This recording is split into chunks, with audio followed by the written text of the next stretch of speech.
are you doing today? Do you feel like doing some summer Dollar Tree DIYs with me today? Come on in.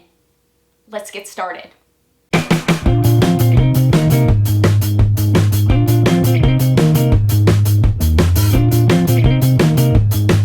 What do I have going on for you for today? Well, it's just about summertime, or it's right around the corner, and Dollar Tree is stocking their shelves with some fun summer items. One of my favorite items to get right around this time each year are the mason jar plaques that Dollar Tree has. Mason jars are fun to DIY with. They are very rustic. They are farmhouse. They make for great decor pieces. And so today I'm going to show you not one, not two, but 4 summer DIYs using those plaques that you can get right now, the mason jar plaques at Dollar Tree. So go grab some and do these DIYs with me. I'm gonna quit my gabbing. Let's jump into it. Who is today's KB Creations crafter of the day? You'll want to stick around to the end of the video to see if it's your creation that's being featured in today's video. Getting started with today's DIY. Yep, this is the mason jar plaque that you are going to want to keep your eye open for. Pick a few of them up. There are some exactly like this or a bit similar. This corrugated top here, you're going to remove it and we're going to set it aside because we're going to use it in this DIY. We're going to use the back side of this mason jar plaque because why? Because it's a blank canvas and we don't have to worry about covering up the design on the back side. It's gonna make it easier. If you're worried about making your DIY look a bit more finished, you can always take some scrapbook paper or even some craft paper and just kind of cover the back side with it if you wanna cover up the previous design.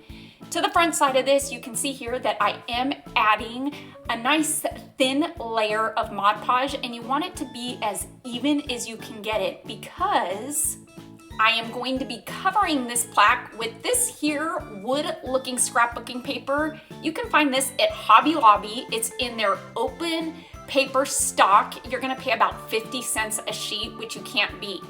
Now, a lot of times when you Mod Podge paper onto an object, it can wrinkle, it can bubble, and that tends to be kind of frustrating, right? Well, if you take one of these scrapers, this is a larger one, Dollar Tree does have the smaller ones, and you just keep running the scraper over the paper softly, not too hard where you're gonna scuff it up and tear it, but just give it enough pressure where you're keeping that paper smooth until the Mod Podge has a chance to dry. It'll wrinkle and bubble while the Mod Podge is still wet before it gets super tacky. So kind of a trick of the trade when adhering paper on with Mod Podge like this is just to keep running over it. Even use, I would say, a credit card and you're gonna get a nice smooth finish. I did it for maybe 3 or 4 minutes and now we're good to go. It's not gonna wrinkle and it's not gonna bubble.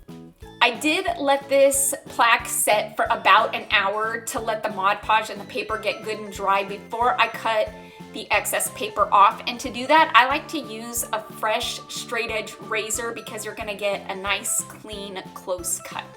And this would be the part where I replaced that corrugated metal piece that I removed and I saved, covering up the scrap piece of the scrapbooking paper that I left on. Look at that. Covered it up and it's adding personality and character and dimension to this plaque. I'm gonna take some painter's tape and I'm eyeballing it.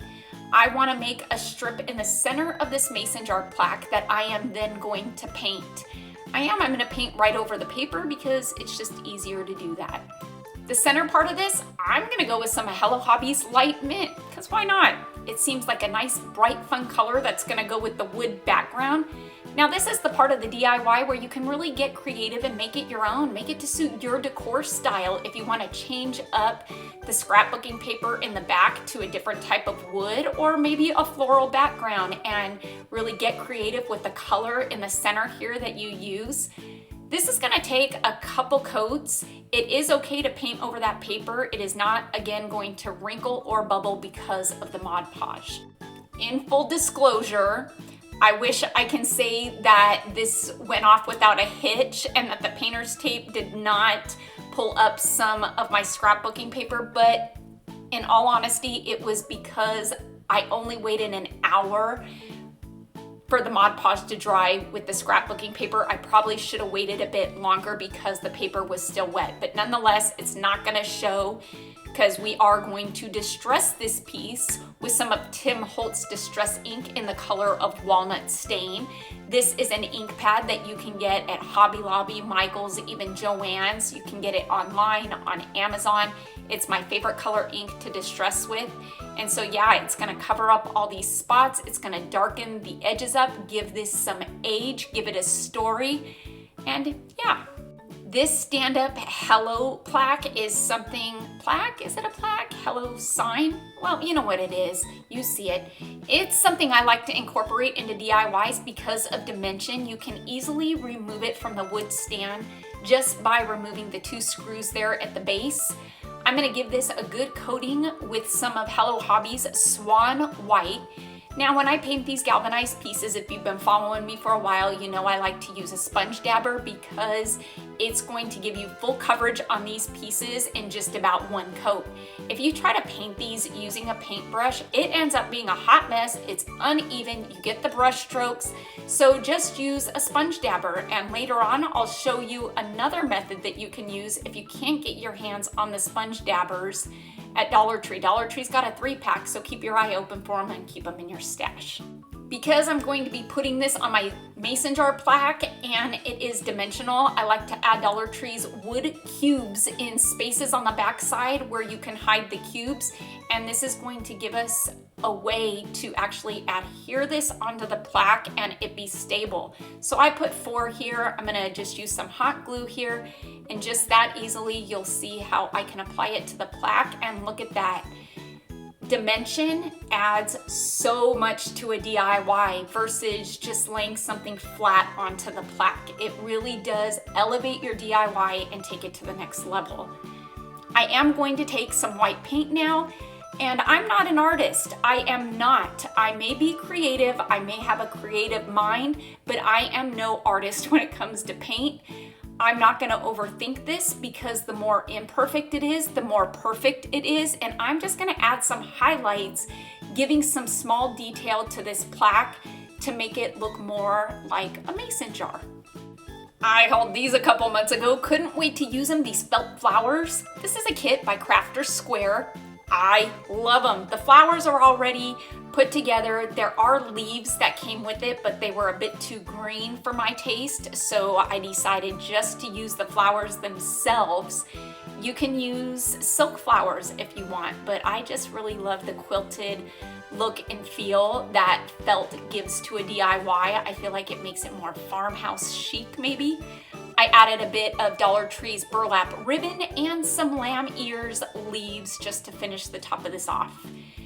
To this, I figured the hello was just a bit too stark and it needed some highlights too, so I'm gonna go in with some burnt umber apple barrel paint.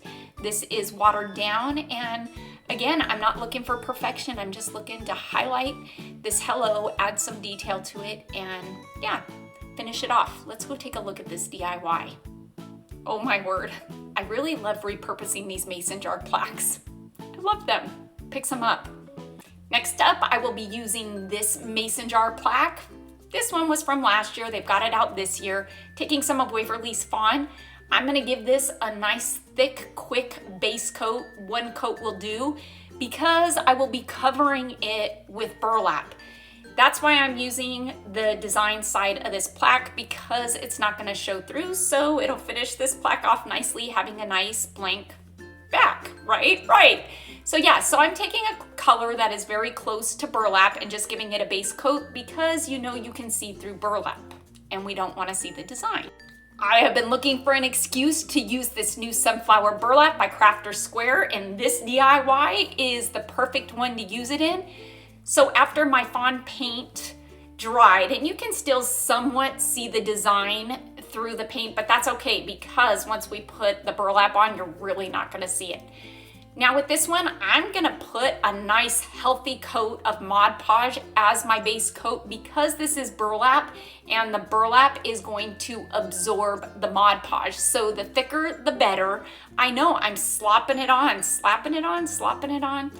I've been told I'm a messy crafter. I don't feel like I am. I just feel like I don't put a lot of energy into things that I don't need to. And so, yeah.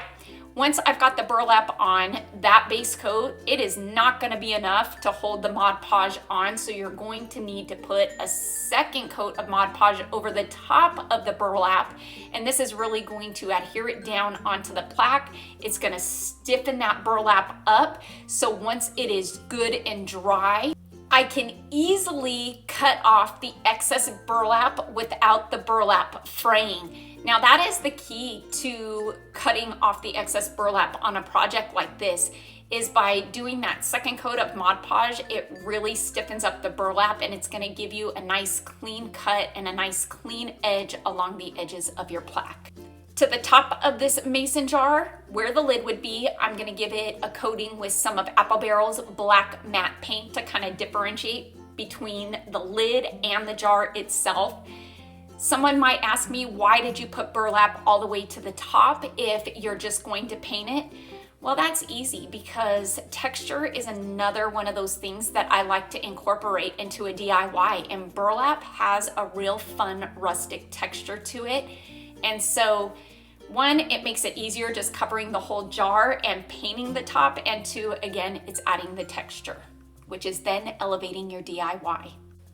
That good old painter's tape, it's gonna work this time and not pull up the burlap because it's good and dry. To the center of this, I wanted to do a strip using some of Waverly's Cashew. Now, because this is burlap, you may have a bit of bleedage, which is okay. I'm just gonna go in with a paintbrush and just slightly clean up those edges. Again, we are not looking for perfection. We're just looking to clean this up. This is a mason jar, it's farmhouse, it's rustic. Did I already say the more imperfect something is, a lot of times with a DIY like this, the more perfect it is. Digging on into my craft stash, found this galvanized thankful word. And with this, you see what I'm using. I'm using a makeup sponge. It is a great alternative to the sponge dabbers and still better than using a paintbrush when painting these pieces. This, it can go right there. Now, as I was doing this, I felt like the strip, that cream strip and the burlap, that line was just too stark, uneven. I didn't like that you can see some of the bleedage, so I thought to myself, do some stitching. I didn't really like the stitching, so I decided just to go with a full black line on the top and the bottom, and that did what I needed it to do. We are still not done. I dug into my stash of wired ribbon. This is one that you can get at Dollar Tree just about year round, and I made myself a nice fun bow that would go nicely here at the top. I felt like I needed to add some greenery to it, just a pop of color, and so I dug in more to my silk flowers. These are like, I think, a silver dollar ivy maybe, or vine that Dollar Tree has often. And yep, look at what a fun piece this turned out to be. Have I said I love these mason jar plaques and repurposing them? How about another one? I think in the beginning I said I was doing 4, really I'm doing 3. This one, I'm gonna need to cover up those pesky holes, and I'm using some of Dollar Tree spackling to do that. Once that spackling is good and dry, oh, it's actually not dry. You can see that it's wet still because I was being impatient. And I'm working with the bottom half of this plaque. I'm gonna give the bottom half of this jar plaque a good coating of Waverly's Crimson, and it's gonna take a couple, 2-3 coats. Some of this folk art metallic paint is what I am using for the lid of this mason jar. Now, this stuff is pretty iridescent, and so in hindsight, I feel like I should have used a gray base coat, and I probably wouldn't have needed as many coats of this metallic paint. But it is what it is, and I'm not gonna lie, I think I did a full 5 coats to get the coverage that I needed. Nonetheless, it got the job done, just took a little bit more time, but you know what? I turned on my oven, I popped this in the oven, and it dried pretty quickly. So yeah, use some foil maybe. That would, oh my goodness, that would have been so cute, foil. Okay, so now with this, I'm going in with some of Waverly's Fern. You can see that I've got 2 dollops of that fern here on this plate. To this one, I am adding a touch of black to darken up this green. And to this second dollop, yeah, dollop of daisy, dollop of paint, dollop of Waverly, yeah. And to this dollop, I added some white chalk paint, and this is going to lighten it up because for this DIY, I needed 3 shades of green. So if you just take 1 shade of green that you have and you add a bit of black to it, you add a bit of white to it, you're gonna get 3 coordinating shades of that color green, which is what I needed. I needed a light, a medium, and a dark, and the medium will be that of the original paint color. So to the bottom of this mason jar, I am gonna start off with the darker paint that I added the black to, and just by freehanding this, again, I am no artist. We are not looking for perfection. I am promising you that. I'm gonna add a strip of green in this shape. Then I'm gonna go in with the medium green, which is the original Fern Green by Waverly, and I'm gonna do a second thinner strip, just like you see me doing here. You can kind of see where I'm going with this, or take a guess where I'm going with this DIY. It is inspired by a watermelon, and right now I'm kind of working with the rind of a watermelon, how it kind of goes from darker to lighter. And so that's kind of the look that I'm going for here. And lastly, I'm gonna go in with that lighter shade of green that I added the white to, and do a strip of that. I will add a second coat to both of these. That middle coat, truth be told, is not dry. You can see it. I'm a little bit impatient right now trying to get this done because time is of the essence these days with me. And so I don't really have time to sit and wait for paint to dry. Who really does, right? But you can see just how easily you can create 3 different shades of green with just 1 green. So there really is no need to go out and buy 3 different bottles with 3 different shades when you can make your own for whatever DIY it is that you need to incorporate it into. Watermelons have seeds, so I'm gonna go in with a pencil because I don't trust myself using a paintbrush and thinking I can get it right the first time. The funny thing is that using the pencil, I really did get it right the first time, or close enough to what I thought was right. So I'm gonna draw in some, or pencil in some watermelon seeds, and I'm gonna kind of do it in an angle just because I thought it would be fun. And I'm gonna do, you'll see how I'm doing it. I'm just gonna do it so you'll see. Now I'm feeling confident enough that I can go in with a thinner paintbrush and trace the penciled in watermelon seeds that I put on this plaque. I feel like when you do that, if they are misshaped a bit, you can reshape them easily with your paintbrush just by kind of making the lines a bit thicker. Things like this are a challenge to me. I'm not gonna say that they're not. I feel intimidated 9 times out of 10 when I'm doing something like this, but you can see that my seeds aren't all perfect, and that's okay because seeds are different shapes. I say just don't feel intimidated and challenge yourself and try, because at the end of the day, the more you try, the better you're gonna get, and it's gonna get easier and you're gonna get a bit more confidence. I am super happy with how those turned out. Now I'm gonna go in and just add some black highlights, some detailing to this mason jar, just like I did in the previous DIY, just to give it, some detailing and character. Using my handy pencil again, I'm going to write in the word welcome. Now I did this after the fact, after the seeds, because I wanted the spacing of the seeds good and I wanted to incorporate the welcome into those seeds. Now my writing isn't the best. It never has been. And so if you purposely make your writing imperfect, it kind of covers up the fact that it isn't so perfect, right? I like to start off with the center letter so that way I get my spacing for the word welcome spaced correctly in the center of this plaque, going to the left and to the right of the C. taking some puffy paint. This is a white puffy paint that I want to say I got at Walmart. This DIY was running a little bit short on dimension, I feel like, and texture. And so a good way to add that to a otherwise flat DIY like this one is to incorporate some puffy paint into it. So I'm gonna add some highlights there to the lid, and I'm gonna fill in the writing with the puffy paint. Now, puffy paint can be a bit unruly and hard to get a nice straight line using the bottle. But if you take kind of a thinner paintbrush with a bit of water on it, you can run over that bead that you just placed on whatever DIY you placed it on, and it will smooth it out and even it out. So yeah, that was something I did. I don't think I show it in this, but it's a way you can do it to straighten out those lines. In this case, even though it is imperfect, it was kind of, I guess my OCD was getting the best of me, and so I did go in with the paintbrush and water, like I said, and cleaned up those lines a bit.